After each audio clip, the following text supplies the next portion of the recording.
Bismillahirrahmanirrahim. My name is Muhammad Mubashir Hussain. Topic of the day is energy stored in an inductor. Students, inductor के ऊपर एक अलग lecture मौजूद है. I hope आप लोग देख चुके होंगे. और इंडक्टर के अंदर जो सेल्फ इंडक्शन हो रही है उसके ऊपर डिटेल लेक्चर मौजूद है. आई होप आप वो भी देख चुके होंगे, अदरवाइज़ उनको ज़रूर देखिएगा बेटा. आज हम इंडक्टर को as a energy storing device देखने जा रहे हैं. इसके यूज़ के ऊपर इसका नाम डिपेंड करता है. एक कॉइल है, हमने उसमें से डीसी पास करवाया और हम उस कॉइल को यूज़ करने जा रहे हैं, सिलेंड्रिकल शेप कॉइल को यूज़ करने जा रहे हैं एज अ बार मैग्नेट. तो उस सिलेंड्रिकल कॉइल का नाम है सोलिनॉइड.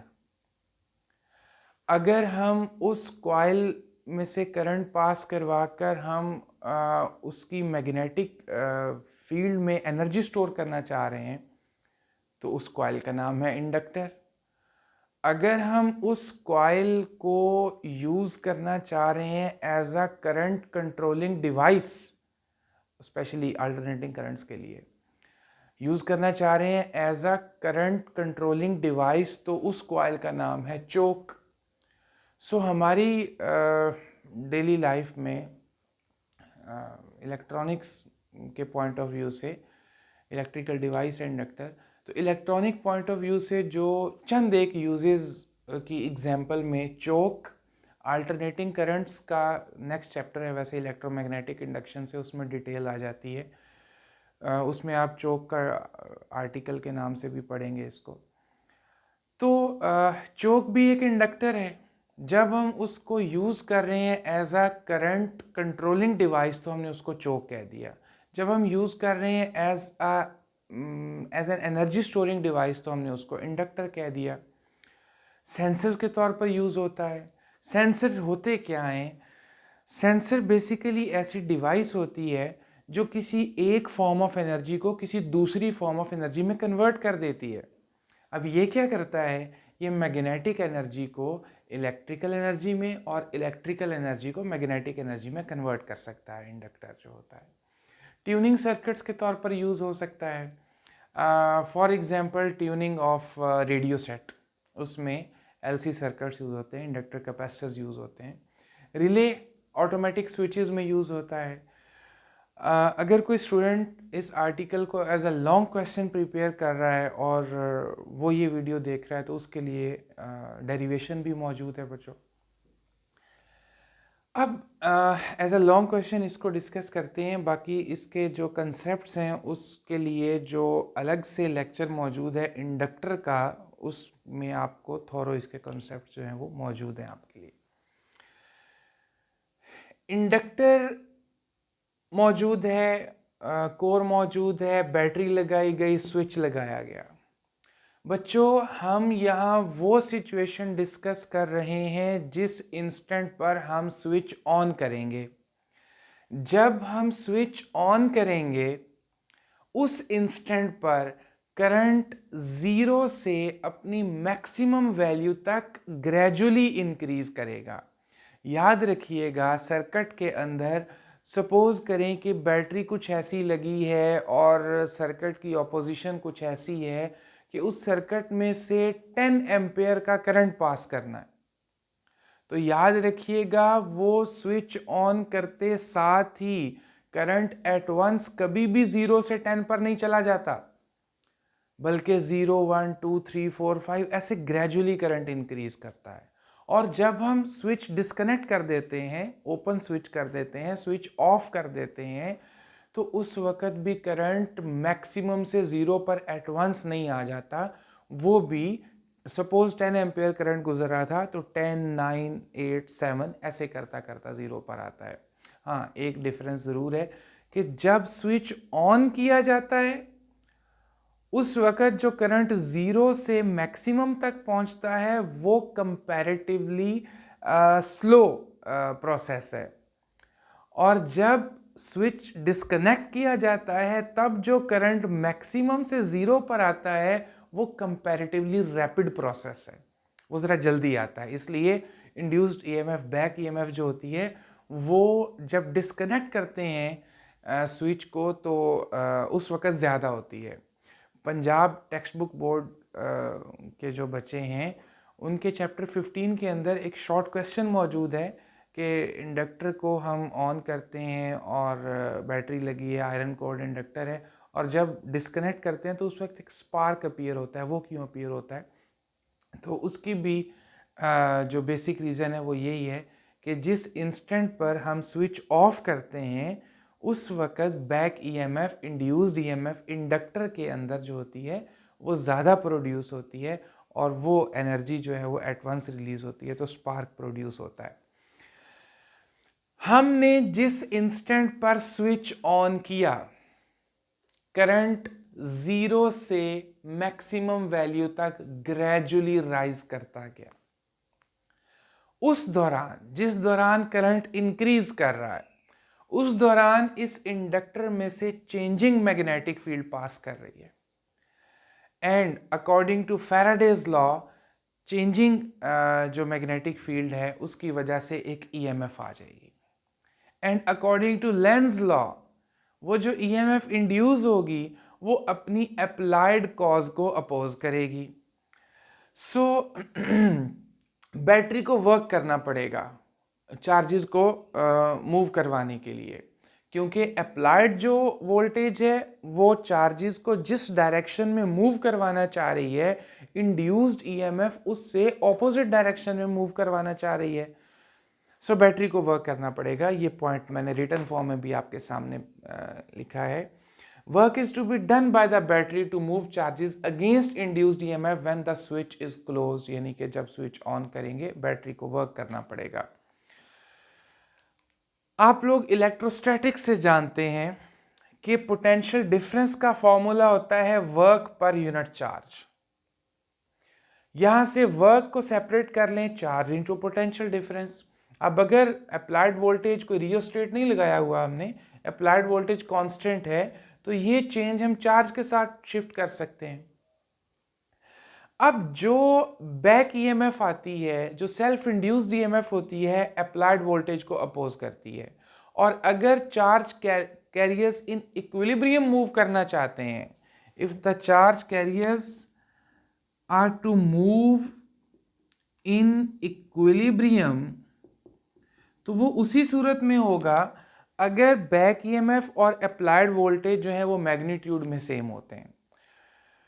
तो इक्विलिब्रियम में मूव करने के लिए उन दोनों की वैल्यूज़ को सेम कंसीडर कर लिया गया, और वर्क के फॉर्मूला में जहां अप्लाइड वोल्टेज थी उसकी जगह induced EMF, self induced EMF, back EMF लिख दी गई। सेल्फ इंड्यूस्ड ईएमएफ का formula L self inductance, del I over del T, rate of change of current. यहां से अब ये जो डेल टी है इसको करंट की बजाय डेल क्यू के नीचे शिफ्ट कर दिया गया। किस वजह से? आगे आप समझ लेंगे किस वजह से। अब इस इक्वेशन को इक्वेशन नंबर 1 कह के हमने स्टॉप कर दिया। इसमें ये जो दो टर्म्स हैं del Q over del T और डेल आई, हमने इनकी वैल्यूज पुट करनी है। Del Q over del T है क्या चीज? ये एवरेज करंट है। एवरेज किसी भी क्वांटिटी की एवरेज क्या होती है? 3, 4, 10 कोई वैल्यूज हमने फाइंड की हैं, उनकी एवरेज लेना चाहते हैं, उन सब को ऐड करें और टोटल क्वांटिटी पर डिवाइड कर दें। सपोज हमने कोई कैलकुलेशंस की हैं, 10 टाइम्स कैलकुलेशन की हैं, उन कैलकुलेशन की वैल्यूज को ऐड करें, 10 पर डिवाइड कर दें। इसी तरह यहाँ एवरेज है बच्चों, 2 सिचुएशंस की एवरेज है। एक वो सिचुएशन जब ये स्विच ऑफ था और दूसरी वो सिचुएशन जब ये स्विच ऑन हो गया। तो इनिशियली जब ये स्विच ऑफ था तो सर्किट में कोई करंट नहीं था, एंड फाइनली जब हमने इस स्विच को ऑन कर दिया तो after small interval of time constant current I जो है वो सर्किट में चलने लग गया। सो इनिशियल करंट 0 था और फाइनल करंट जो है वो आई है। इन दो सिचुएशंस की एवरेज क्या बनेगी? Half I. Del I change in current, change क्या होता है? फाइनल माइनस इनिशियल होता है। अब फाइनली आई करंट चलने लग गया था, इनिशियल करंट 0 था, तो चेंज इन करंट आ गया है I।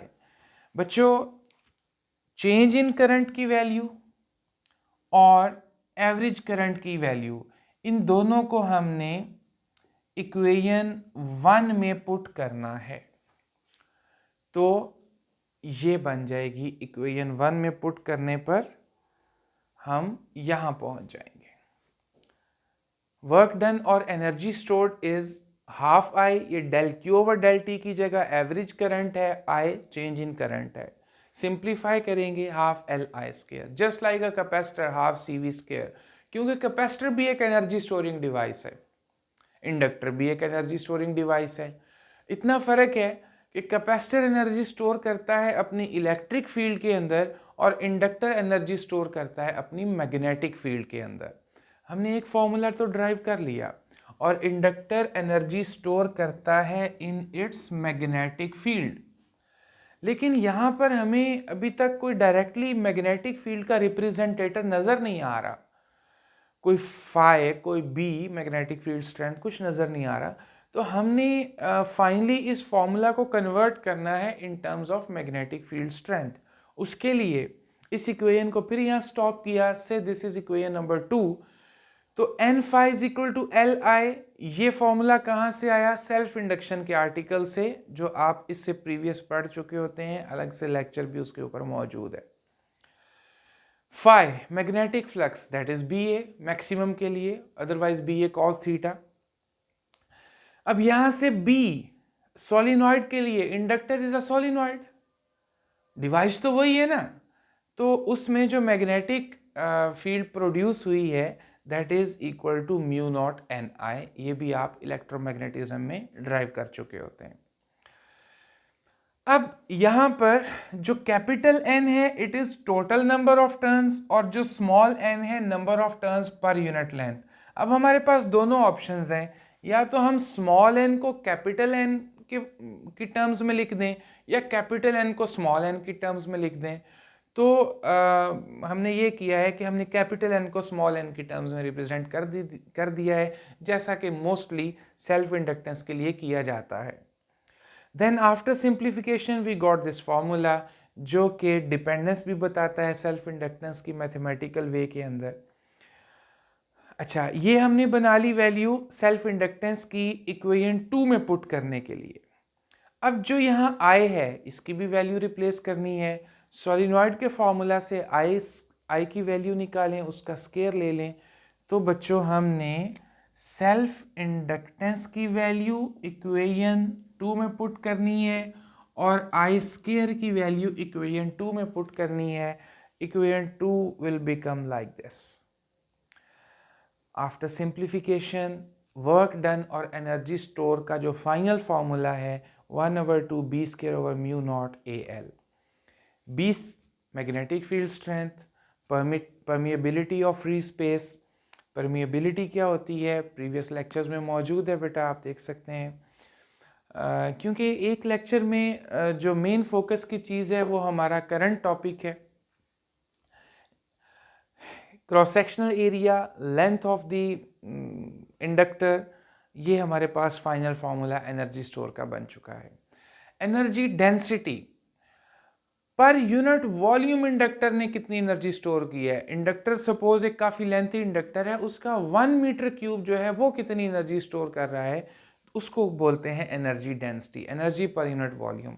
एनर्जी फाइंड हो चुकी है, उसको वॉल्यूम से डिवाइड कर दें, so energy density will be equal to half b square over mu naught. That's all about energy stored in an inductor.